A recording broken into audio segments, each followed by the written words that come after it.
والذين يقولون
آج کے پروگرام میں سب سے پہلا خطاب ہمارے معزز مہمان کا ہوگا، تو معزز مہمان گرامی ہمارے سامنے موجود ہیں، محترم جناب مولانا عبد المنان سلفی حفظہ اللہ، جو جامعہ سراج العلوم نیپال کے وکیل بھی ہیں، وہاں پر تدریسی خدمات سر انجام دیتے ہیں، اور ایک مجلہ وہاں سے نکلتا ہے السراج کے نام سے، اس کے ایڈیٹر بھی ہیں، اور ماشاءاللہ کئی کتابوں کے مؤلف بھی ہیں۔ مختلف موضوعات پر الحمدللہ انہوں نے مختلف کتابیں بھی لکھی ہیں۔ تو اللہ رب العزت سے دعا کرتے ہیں کہ اللہ رب العزت ان سے مزید اس امت کو مستفید ہونے کی توفیق دے، اللہ رب العزت ان کے علم میں، عمل میں برکت دے۔ تو میں دعوت دیتا ہوں محترم جناب مولانا عبد المنان سلفی حفظہ اللہ کو کہ وہ تشریف لائیں۔ ان کا موضوع ہے اسلام میں خواتین کے حقوق، اسلام میں خواتین کے حقوق اور ان کے فرائض، اور اسی طرح خواتین کا مقام و مرتبہ، اور اسلام میں خواتین کے متعلق خصوصاً ہدایات کیا ہیں، تعلیمات کیا ہیں۔ اس موضوع پر گفتگو کے لیے تشریف لاتے ہیں محترم مولانا عبد المنان سلفی حفظہ اللہ۔ الحمد لله نحمده ونستعينه ونستغفره ونعوذ بالله من شرور أنفسنا ومن سيئات أعمالنا، من يهده الله فلا مضل له ومن يضلله فلا هادي له، وأشهد أن لا إله إلا الله وحده لا شريك له، وأشهد أن محمدًا عبده ورسوله، أما بعد، فإن خير الحديث كتاب الله، وخير الهدي هدي محمد صلى الله عليه وسلم، وشر الأمور محدثاتها، وكل محدثة بدعة، وكل بدعة ضلالة، وكل ضلالة في النار۔ أعوذ بالله من الشيطان الرجيم، بسم الله الرحمن الرحيم۔ ومن آياته أن خلق لكم من أنفسكم أزواجا، خلق لكم من أنفسكم أزواجا لتسكنوا إليها، وجعل بينكم مودة ورحمة، إن في ذلك لآيات لقوم يتفكرون۔ رب اشرح لي صدري ويسر لي أمري واحلل عقدة من لساني يفقه قولي، سبحانك لا علم لنا إلا ما علمتنا إنك أنت العليم الحكيم۔ محترم علماء کرام، برادران اسلام، بزرگوں، نوجوان دوستوں، میری عفت ماؤں اور بہنوں، یہ میرے لیے سعادت کی بات ہے کہ دوسری مرتبہ آپ کے اس حال میں آپ سے روبرو ہونے کا اور کچھ کہنے سننے کا موقع مل رہا ہے۔ اللہ رب العالمین ہم سب کی حاضری قبول فرمائے، اور اللہ رب العالمین ہم سب کو اپنے فرائض اور ذمہ داریاں انجام دینے کی توفیق عطا فرمائے۔ حضرات، موضوع آپ نے سماعت فرما لیا ہے۔ میں بغیر کسی تمہید کے اپنے موضوع کے سلسلے میں چند باتیں آپ کے گوش گزار کرنا چاہتا ہوں۔ اللہ رب العالمین سے دعا ہے کہ مولا مجھے حق اور سچ بات کہنے کی توفیق عطا فرمائے، اور آپ سبھی حضرات کو سننے، سمجھنے اور ہم سب کو عمل کی توفیق سے نوازے۔ حضرات، موضوع گو کی خواتین کے تعلق سے ہے، لیکن آپ میری گفتگو میں براہ راست مخاطب ہیں، اور یہ موضوع آپ سے پورے طور سے آپ سے متعلق ہے۔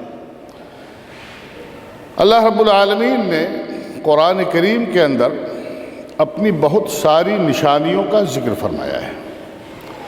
انہی نشانیوں میں سے اللہ رب العالمین نے ایک خاص نشانی یہ ذکر فرمائی کہ وَمِنْ آيَاتِهِ أَنْ خَلَقَ لَكُم مِّنْ أَنفُسِكُمْ أَزْوَاجًا، اللہ کی قدرت کی نشانیوں میں سے ایک بڑی نشانی یہ ہے کہ اللہ نے تمہیں سے تمہارا جوڑا بنایا۔ جوڑا بنانے کا مقصد لِتَسْكُنُوا إِلَيْهَا، تاکہ اس جوڑے سے تمہیں سکون ملے۔ اللہ نے جوڑا بنا دیا، اور اس کے بعد جوڑا بنانے کے بعد اللہ رب العالمین نے اس جوڑے کے دلوں کے اندر الفت و محبت پیدا کر دی۔ وَجَعَلَ بَيْنَكُم مَّوَدَّةً وَرَحْمَةً إِنَّ فِي ذَلِكَ لَآيَاتٍ لِقَوْمٍ يَتَفَكَّرُونَ۔ اسی ایک بات کے اندر اللہ رب العالمین کی قدرت کی بہت ساری نشانیاں موجود ہیں، غور و فکر کرنے والوں کے لیے، تدبر کرنے والوں کے لیے۔ آپ غور فرمائیں، شادی بیاہ کو، جوڑا لگانے کو، یہ اللہ رب العالمین نے اپنی قدرت کی نشانی بتایا، اور اللہ رب العالمین نے یہ بھی ارشاد فرمایا کہ إِنَّ فِي ذَلِكَ لَآيَاتٍ لِقَوْمٍ يَتَفَكَّرُونَ۔ اگر آدمی غور و فکر کرے تو اس کے اندر اللہ رب العالمین کی قدرت کی بہت ساری نشانیاں اس کے اندر پنہا ہیں۔ آپ غور کیجئے، ہمارے ہاں، آپ کے ہاں، سب کے ہاں رشتے ہوتے ہیں۔ کبھی رشتہ قریب میں طے پاتا ہے، کبھی دور۔ بسا اوقات ایسا ہوتا ہے کہ بچی کہیں کی ہے، بچہ کہیں کا ہے، لیکن رشتہ طے پا جاتا ہے۔ رشتے ازدواج میں یہ دونوں بندھ جاتے ہیں، اور پہلی ہی رات میں جب ان دونوں کی ملاقات ہوتی ہے تو ایک دوسرے کو ٹوٹ کر کے چاہتے ہیں۔ إِنَّ فِي ذَلِكَ لَآيَاتٍ لِقَوْمٍ يَتَفَكَّرُونَ۔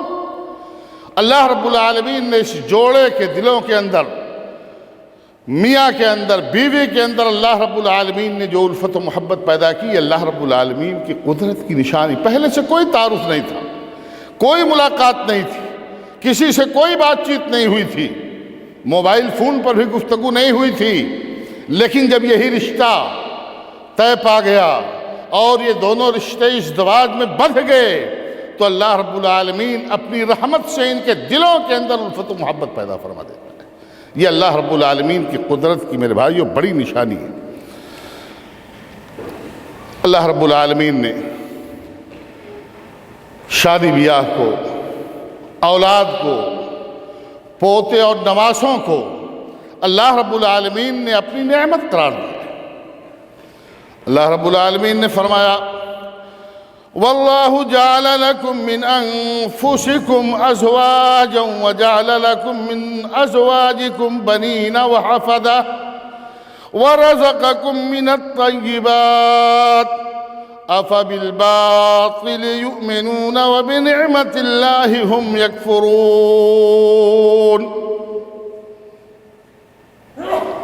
اللہ رب العالمین نے سورہ نحل کی اس آیت کریمہ میں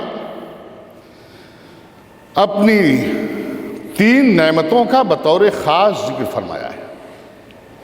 اللہ رب العالمین نے پہلے نمبر پر ذکر فرمایا کہ وَاللَّهُ جَعَلَ لَكُم مِّنْ أَنفُسِكُمْ أَزْوَاجًا، اللہ ہی کی وہ ذات ہے جس نے تمہیں سے تمہارا جوڑا بنایا۔ انسان کا جوڑا اللہ نے انسان ہی سے بنایا۔ اللہ نے انسان کا جوڑا جنات سے نہیں بنایا، فرشتوں سے نہیں بنایا، کسی اور مخلوق سے نہیں بنایا، اس لیے کہ جوڑا بنانے کا جو مقصد ہے سکون، وہ سکون آدمی کو اسی وقت حاصل ہوگا جبکہ جوڑا اسی کے جنس سے ہوگا۔ اللہ رب العالمین نے فرمایا وَاللَّهُ جَعَلَ لَكُم مِّنْ أَنفُسِكُمْ أَزْوَاجًا۔ اللہ کی قدرت کی نشانیوں میں سے ایک بڑی نشانی یہ ہے کہ اللہ نے تمہیں سے تمہارا جوڑا بنایا، تمہاری شادی کرا دی۔ شادی بھی اللہ رب العالمین کی طرف سے بہت بڑا انعام ہے۔ اس کے بعد اللہ رب العالمین نے پھر کرم فرمایا وَجَعَلَ لَكُم مِّنْ أَزْوَاجِكُمْ بَنِينَ وَحَفَدَةً، تمہاری بیویوں سے پھر اللہ رب العالمین نے تمہیں اولاد عطا فرمایا، تمہیں بیٹے دیے، تمہیں پوتے پوتیاں دیا، تمہیں نواسے نواسیاں دیا، یہ بھی اللہ رب العالمین کی نعمت ہے۔ ورنہ بہت سارے لوگوں کی شادی ہی نہیں ہوتی ہے، عمر کٹ جاتی ہے، شادی ہوتی ہے تو اولاد نہیں ہوتی ہے۔ یہ اللہ رب العالمین کی نعمت ہے کہ اللہ نے شادی بھی کرائی، اور شادی کرانے کے بعد اللہ رب العالمین نے اولاد بھی عطا فرمایا۔ اور تیسری نعمت وَرَزَقَكُم مِّنَ الطَّيِّبَاتِ، اللہ رب العالمین نے تمہیں پاکیزہ رزق عطا فرمایا۔ یہ تین نعمتیں اللہ رب العالمین نے تمہیں عطا فرمائی۔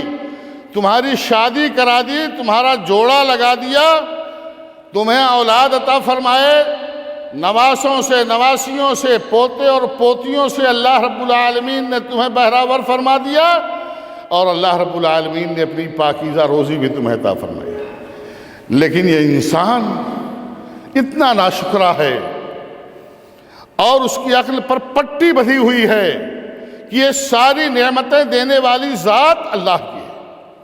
شادی بھی اللہ نے کرائی، اولاد بھی اللہ نے عطا فرمائی، رزق اللہ رب العالمین عطا فرما رہا ہے، لیکن آگے اللہ رب العالمین نے فرمایا أَفَبِالْبَاطِلِ يُؤْمِنُونَ وَبِنِعْمَةِ اللَّهِ هُمْ يَكْفُرُونَ۔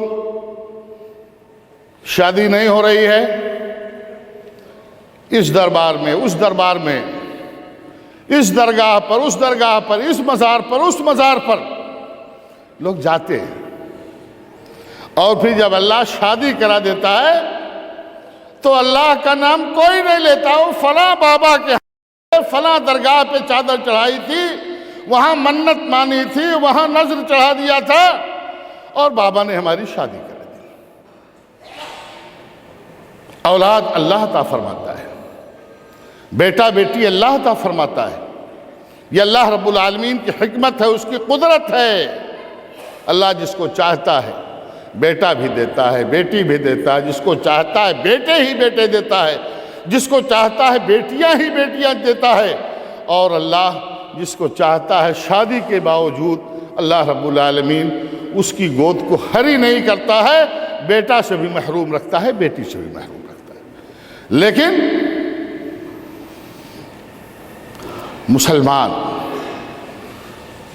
جو اپنے آپ کو موحد کہتا ہے، وہ موحد مسلمان یہاں پر پہنچ کر کے دھوکہ کھا جاتا ہے، اور رزق اللہ عطا فرماتا ہے، بیٹا بیٹی اللہ عطا فرماتا ہے، شادی اللہ کراتا ہے، لیکن نام بابا کا ہوتا ہے، مزار والے کا ہوتا ہے، پیر کا ہوتا ہے۔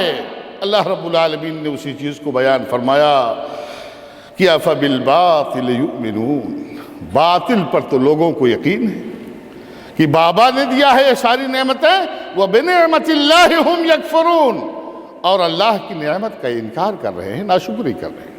تو میرے بھائیوں، میرے بزرگوں، یہ شادی یہ اللہ رب العالمین کی نعمتوں میں سے ایک نعمت ہے، بڑی نعمت ہے۔ مردوں کے لیے، بیوی اور بیویوں کے لیے شوہر خاوند، یہ اللہ رب العالمین کی جانب سے حقیقت میں بہت بڑی نعمت ہے۔ اللہ کے نبی جناب محمد رسول اللہ صلی اللہ علیہ وسلم نے اپنی حدیث پاک میں بطور خاص ان خواتین کا تذکرہ فرمایا، اور اللہ کے نبی جناب محمد رسول اللہ صلی اللہ علیہ وسلم نے ارشاد فرمایا کہ مَسْتَفَادَ الْمُؤْمِنُ بَعْدَ تَقْوَى اللَّهِ خَيْرًا لَهُ مِنْ زَوْجَةٍ صَالِحَةٍ۔ اللہ کے نبی جناب محمد رسول اللہ صلی اللہ علیہ وسلم نے ارشاد فرمایا، کسی مرد مومن نے اللہ کے تقوی کے بعد جس چیز سے سب سے زیادہ فائدہ اٹھایا وہ نیک بیوی ہے۔ اللہ کے تقوی کے بعد ایک مرد مومن کو، ایک مسلمان کو جس چیز سے سب سے زیادہ فیض پہنچتا ہے وہ نیک بیوی ہے۔ اللہ کے نبی جناب محمد رسول اللہ صلی اللہ علیہ وسلم نے اس کے بعد نیک بیوی کے اوصاف ذکر فرمائے، نیک بیوی کی خوبیاں ذکر فرمائی۔ ہماری مائیں اور بہنیں اگر میری بات سن رہی ہیں تو ان اوصاف کو نوٹ کریں، وہ خوبیاں اپنے اندر پیدا کریں جن کے تعلق سے اللہ کے نبی صلی اللہ علیہ وسلم نے ارشاد فرمایا کہ اگر کوئی خاتون، کوئی بیوی نوصاف سے آراستہ و پیراستہ ہو جائے تو اللہ کے تقوی کے بعد اس دنیا میں ایک مرد مومن کے لیے سب سے بڑا خیر ثابت ہو۔ اللہ کے نبی جناب محمد رسول اللہ صلی اللہ علیہ وسلم نے ارشاد فرمایا ان امرہ اطاعتہ، نیک بیوی کی پہلی پہچان یہ ہے کہ شوہر اگر اسے کسی چیز کا حکم دے تو شوہر کی بات مان لے، شوہر کی اطاعت کرے، شوہر کی فرما برداری کرے۔ یہ نیک بیوی کی سب سے پہلی پہچان ہے اور سب سے اہم پہچان ہے۔ اس کے بعد اللہ کے نبی صلی اللہ علیہ وسلم نے دوسری خوبی یہ بیان فرمائی کہ وَإِن نَظَرَ إِلَيْهَا سَرَّتْهُ، شوہر اگر بیوی کو دیکھے، شوہر اگر بیوی پر نظر ڈالے تو سرت، بیوی اس کو خوش کر دے۔ علماء یہاں تشریف رکھتے ہیں، ہمارے ڈاکٹر صاحب تشریف رکھتے ہیں، آپ ان سے پوچھئے، اللہ کے نبی صلی اللہ علیہ وسلم نے یہ ارشاد نہیں فرمایا کہ شوہر اگر بیوی کو دیکھے تو شوہر بیوی کو دیکھ کر کے خوش ہو جائے۔ آپ نے کیا فرمایا؟ ان نظر الیہا سرتہ، اگر شوہر بیوی کو دیکھے تو بیوی شوہر کو خوش کر لے جائے۔ مطلب یہ ہے کہ شوہر ہنسنا نہیں چاہتا ہے، باہر سے آیا ہوا ہے، ڈپریشن کا شکار ہے، کسی معاملے میں الجھا ہوا ہے اور گھر میں داخل ہوا، مسکرانا نہیں چاہتا ہے، ہنسنا نہیں چاہتا ہے، لیکن نیک بیوی کی پہچان یہ ہے کہ شوہر جب اس پر نظر ڈالے تو اپنی ادا سے، اپنی انداز سے، اپنی گفتگو سے، اپنی مسکراہٹ سے، اپنی کسی ایسی حرکت سے شوہر کو خوش ہونے پر مجبور کر دے۔ یہ نیک بیوی کی دوسری پہچان ہے، ان نظر الیہا سرت۔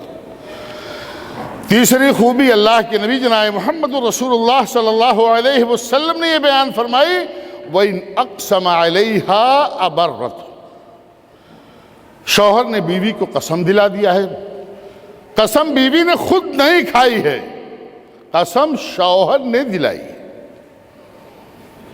نیک بیوی کا وطیرہ، نیک بیوی کا شیوہ یہ ہونا چاہیے کہ شوہر کی دلائی ہوئی قسم کا پورا پاس و لحاظ رکھے اور اس قسم کو پوری کرے۔ اللہ کے نبی جناب محمد رسول اللہ صلی اللہ علیہ وسلم نے چوتھی خوبی یہ بیان فرمائی کہ وَإِنْ غَابَ عَنْهَا نَصَحَتْهُ فِي نَفْسِهَا وَمَالِهِ، شوہر گھر پہ موجود نہیں، پردیس چلا گیا ہے، جیسے آپ لوگوں میں سے بہت سارے لوگ اپنا وطن چھوڑ کر کے یہاں کویت میں آ کر کے رزق کی تلاش میں یہاں آباد ہیں، یہاں رہتے ہیں، شوہر گھر پہ موجود نہیں ہے، شوہر گھر سے غائب ہے۔ نصحتہ فی نفسہا، یہ عورت، یہ بیوی شوہر کی خیر خواہ بن کر کے رہے اپنے تعلق سے بھی، ومالہ، اور شوہر کے مال کے تعلق سے بھی۔ شوہر کما کر کے یہاں سے بھیج رہا ہے، اس کو ضائع نہ کرے، اس کی حفاظت کرے، یہ اس کی ذمہ داری ہے، یہ اس کے فرائض میں ہے۔ یہ اللہ کے نبی جناب محمد رسول اللہ صلی اللہ علیہ وسلم نے نیک بیوی کی پہچان بتائی۔ اللہ کے نبی جناب محمد رسول اللہ صلی اللہ علیہ وسلم نے اپنی ایک اور حدیث میں نیک خواتین کے کچھ اوصاف ذکر فرمائے۔ اللہ کے نبی جناب محمد رسول اللہ صلی اللہ علیہ وسلم نے ارشاد فرمایا المرأة اذا صلت خمسها وصامت شهرها واحسنت فرجها واطاعت بعلها فلتدخل من ای ابواب الجنت شاء۔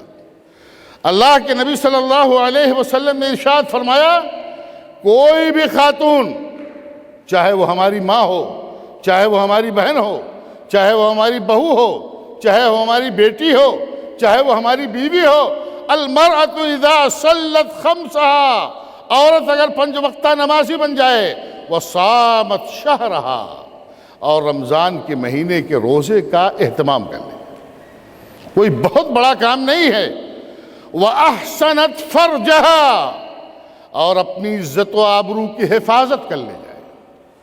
وَأَطَاعَتْ بَعْلَهَا، اور اپنے شوہر کی اطاعت کر کے شوہر کو خوش کر لے جائے۔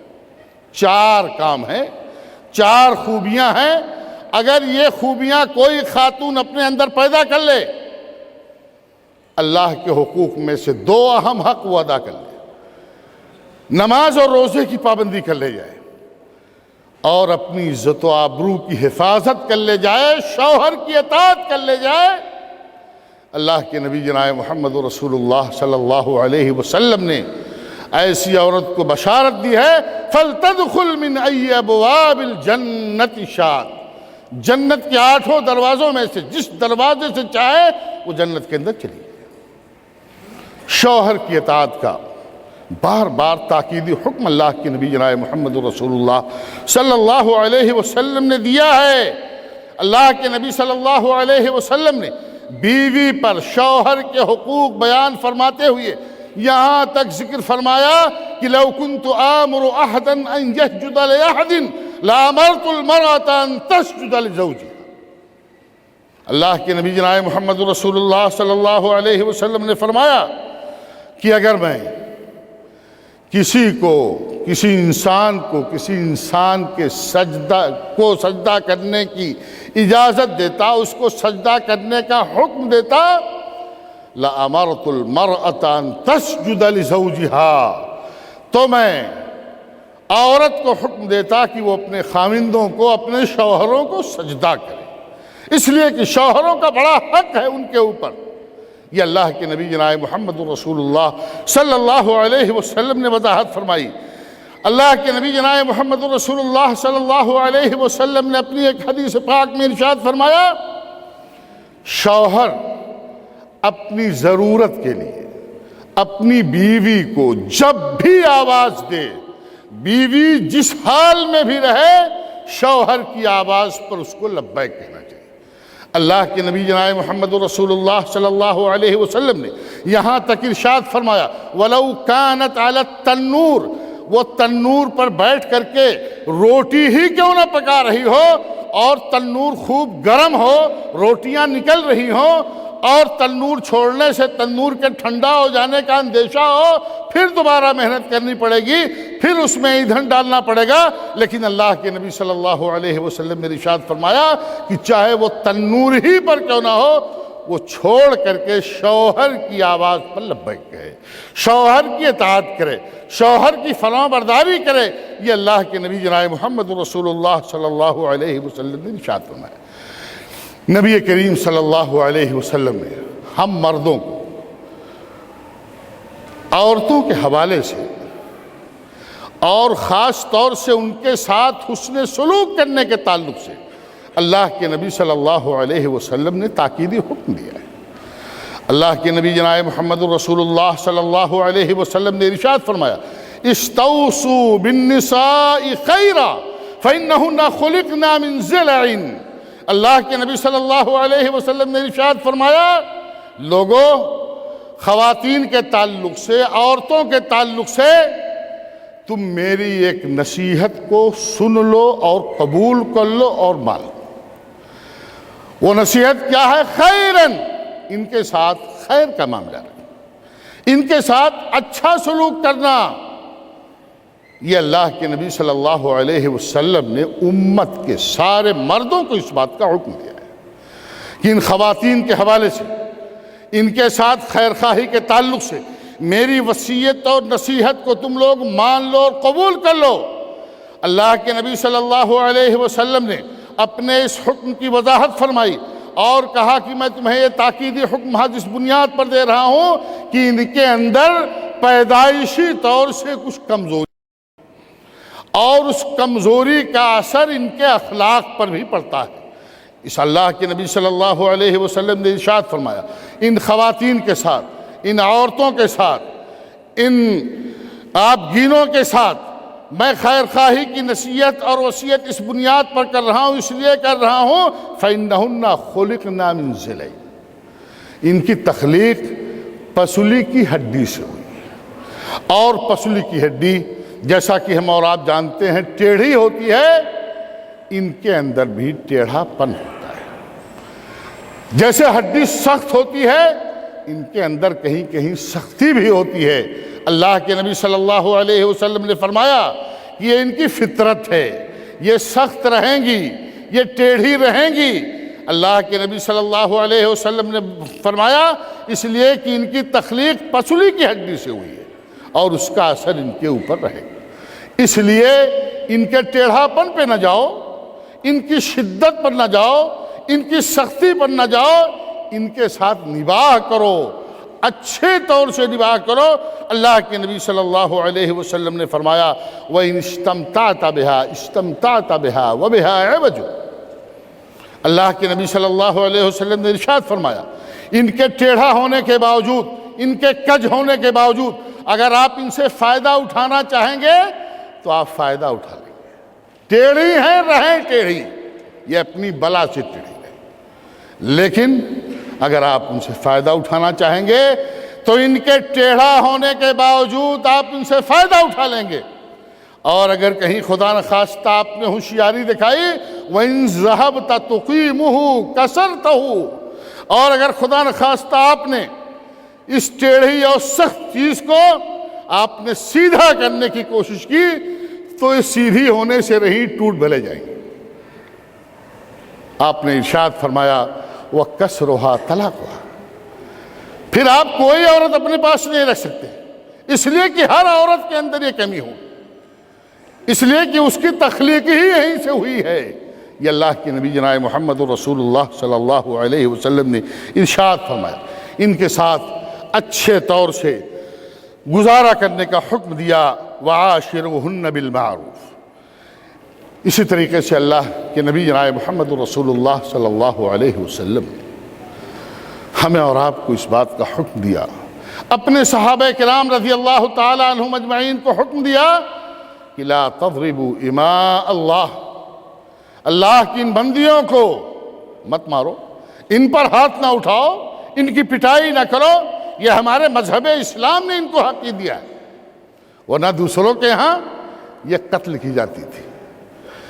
ان کے وجود سے اس سرزمین کو پاک کیا جاتا تھا، ان کو اس دھرتی کے لیے بوجھ سمجھا جاتا تھا، انسانیت کے لیے شرم اور عار کا سبب سمجھا جاتا تھا۔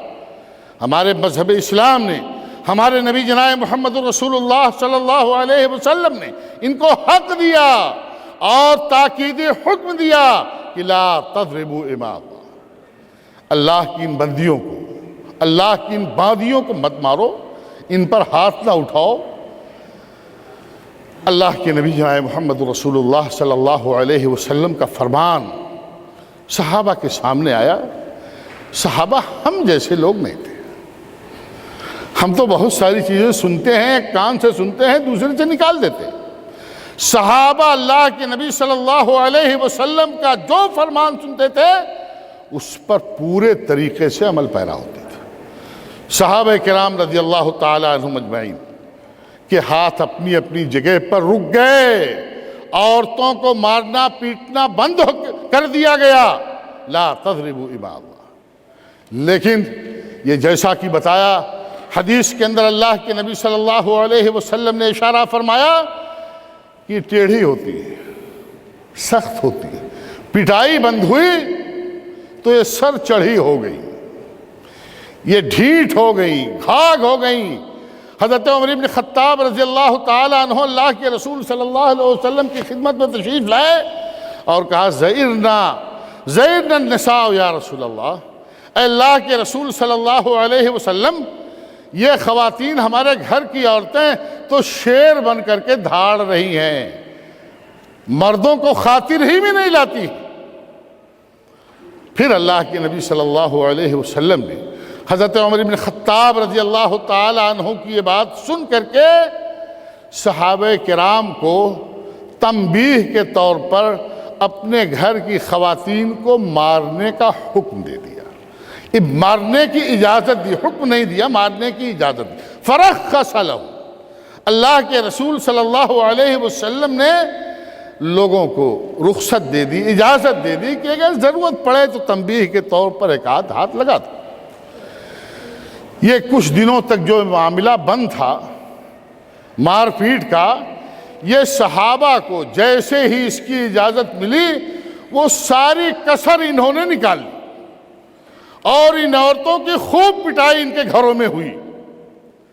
یہ عورتیں بلبلا اٹھیں اور ان کا ایک ڈیلیگیشن، نمائندہ وفد، یہ اللہ کے نبی صلی اللہ علیہ وسلم کے گھر پہنچ کر کے ازواج مطہرات کے ذریعے سے اللہ کے نبی صلی اللہ علیہ وسلم تک اپنی تکلیف پہنچائی اور بتایا کہ گھروں میں ہماری بڑی پٹائی ہو رہی ہے، آپ نے اجازت کیا دیا، ہمارے اوپر مصیبت آ گئی ہے۔ اللہ کے نبی صلی اللہ علیہ وسلم نے اس موقع پر ممانعت تو نہیں فرمائی، یہ حکم جاری نہیں کیا کہ مت مارو، لیکن اللہ کے نبی جناب محمد رسول اللہ صلی اللہ علیہ وسلم اس کے بعد مسجد میں تشریف لائے، صحابہ کرام رضی اللہ تعالی عنہم اجمعین کے سامنے مختصر سا خطاب کیا۔ آپ نے فرمایا کہ تمہارے گھر کی عورتیں یہ ہمارے گھر کی عورتوں کے پاس آئی، ان کا ایک وفد آیا ہے، اور یہ خواتین یشکون ازواجہن، یہ جو عورتیں آئی ہیں یہ اپنے شوہروں کی شکایت کر رہی ہیں۔ آگے اللہ کے نبی صلی اللہ علیہ وسلم نے ارشاد فرمایا اولئک لیسوا بخیارکم، یہ اچھے لوگ نہیں ہیں، جن کی شکایت ان کی گھر والی کرے، جن کی شکایت ان کے بال بچے کریں۔ اللہ کے نبی صلی اللہ علیہ وسلم نے کہا یہ اچھے لوگ نہیں ہیں، یہ اچھے لوگوں کا کام نہیں ہے کہ ان آبگینوں پر ہاتھ اٹھایا جائے، ان عورتوں کو مارا جائے، ان کو پیٹا جائے۔ کچھ لوگ ہمارے بھائیوں میں سے کچھ بھائی ایسے ہیں، ماشاءاللہ آپ لوگ تو ایسے نہیں ہوں گے، میں سمجھ رہا ہوں، کہ عورت پر ہاتھ اٹھانا یا اس کو پیٹنا یا اس کو مارنا یہ اپنا پیدائشی حق سمجھتے ہیں، اور ساری مردانگی کا مظاہرہ وہ اسی میں کر دیتے ہیں، حالانکہ اسی بات اللہ کے نبی جناب محمد رسول اللہ صلی اللہ علیہ وسلم نے ارشاد فرمایا خیرکم خیرکم لأہلہ وانا خیرکم لأہلی، تم میں اچھا وہ ہے جس کو اس کے گھر والی اچھا کہیں، جس کو اس کے بال بچے اچھا کہیں، جس کو اس کے اہل و عیال اچھا کہیں۔ آپ اپنے منہ میاں بٹھو بنتے رہیے، لیکن نہیں، گھر والی جب آپ کو اچھا کہے گی، گھر کے بچے آپ کو اچھا کہیں گے، تب آپ اچھے مانے جائیں گے۔ اللہ کے نبی صلی اللہ علیہ وسلم نے ارشاد فرمایا خیارکم خیارکم لأہلہ یا خیرکم خیرکم لأہلہ وَأَنَا خَيْرُكُمْ لِأَهْلِي، میں اپنے اہل و عیال کے لیے، اپنے بال بچوں کے لیے، اپنی ازواج مطہرات کے لیے تم میں سب سے اچھا ہوں۔ تو میرے بھائیوں، یہ اللہ کے نبی جناب محمد رسول اللہ صلی اللہ علیہ وسلم نے یہ چیزیں ہماری ماؤں بہنوں کے حوالے سے ذکر فرمائی۔ مارنا یہ آخری حل نہیں۔ اللہ رب العالمین نے قرآن کریم کے اندر نافرمان عورتوں کی اصلاح کے حوالے سے 3 مراحل کا ذکر کیا ہے، 3 آپشن آپ کے سامنے رکھیں۔ اللہ رب العالمین نے قرآن کریم میں ارشاد فرمایا واللاتی تخافون نشوزہن، وہ عورتیں جن کی نافرمانی کا تمہیں اندیشہ اور خوف ہو، جو باغی ہو جائیں، نافرمان ہو جائیں، تمہارے قابو سے باہر ہو جائیں، اللہ رب العالمین نے پہلا طریقہ یہ بتا فَعِزُوهُنَّ، ان کو سمجھاؤ، فَعِزُوهُنَّ، ان کو سمجھاؤ بجھاؤ، واز کرو، یہ واز نہیں، سمجھاؤ بجھاؤ۔ اور اس کے بعد اللہ کے نبی جناب محمد رسول اللہ صلی اللہ علیہ وسلم نے اللہ رب العالمین نے قرآن کریم کے اندر دوسرا مرحلہ ذکر فرمایا کہ اگر سمجھانے بجھانے سے بات نہیں بنتی ہے تو وَاهْجُرُوهُنَّ، ان کا بسترا الگ کر دو۔ اور تیسرے مرحلے میں اللہ رب العالمین نے فرمایا کہ پھر اگر اس سے بھی بات نہیں بنتی ہے تو وَاضْرِبُوهُنَّ، ان کو مارو، تنبیہ کے لیے، تو میرے بھائیوں، میرے بزرگوں، یہ ہمارے گھر کی خواتین جس بھی شکل میں ہیں، یہ ہم سب کے لیے اللہ رب العالمین کی بہت بڑی نعمت ہے، اور ہمیں اس نعمت پر اللہ رب العالمین کا شکر ادا کرنا چاہیے۔ ہمارے جو فرائض ان کے حوالے سے ہیں، وہ فرائض ہمیں خود ادا کرنا چاہیے، ان کے ساتھ حسن سلوک کرنا چاہیے، ان کے ساتھ اچھا برتاؤ کرنا چاہیے۔ ان سے کوئی خامی ہو جائے، کوئی کوتاہی ہو جائے تو ان کی کوتاہیوں کو نظر انداز کرنا چاہیے، جیسا کہ اللہ کے نبی جناب محمد رسول اللہ صلی اللہ علیہ وسلم نے اس کا حکم دیا ہے۔ اور ہماری ماں اور بہنوں کو چاہیے کہ وہ اپنی ذمہ داریوں کو سمجھیں، شوہر کو خوش رکھیں، شوہر کی اطاعت کریں، اور کسی بھی قیمت پر شوہر کو ناراض نہ ہونے دیں۔ یہ ان کے فرائض میں سے پہلا فریضہ ہے اور آخری فریضہ ہے۔ اگر یہ اپنے شوہر کو مطمئن کر لے جائیں، شوہر کو خوش کر لے جائیں، اور شوہر کی اطاعت کر کے یہ شوہر کے ذریعے سے وہ جنت حاصل کر لے جائیں، تو ان کے لیے بہت بڑا خیر ہے۔ اللہ رب العالمین ہم سب کو اپنے اپنے فرائض ادا کرنے کی توفیق عطا فرمائے۔ اللہ رب العالمین ہم سب کو اپنی ذمہ داریاں انجام دینے کی توفیق عطا فرمائے، اور ہم سے وابستہ دوسروں کے جو حقوق ہیں ان حقوق کو ادا کرنے کی توفیق عطا فرمائے۔ وآخر دعوانا ان الحمد للہ رب العالمین۔ والسلام علیکم ورحمۃ اللہ وبرکاتہ۔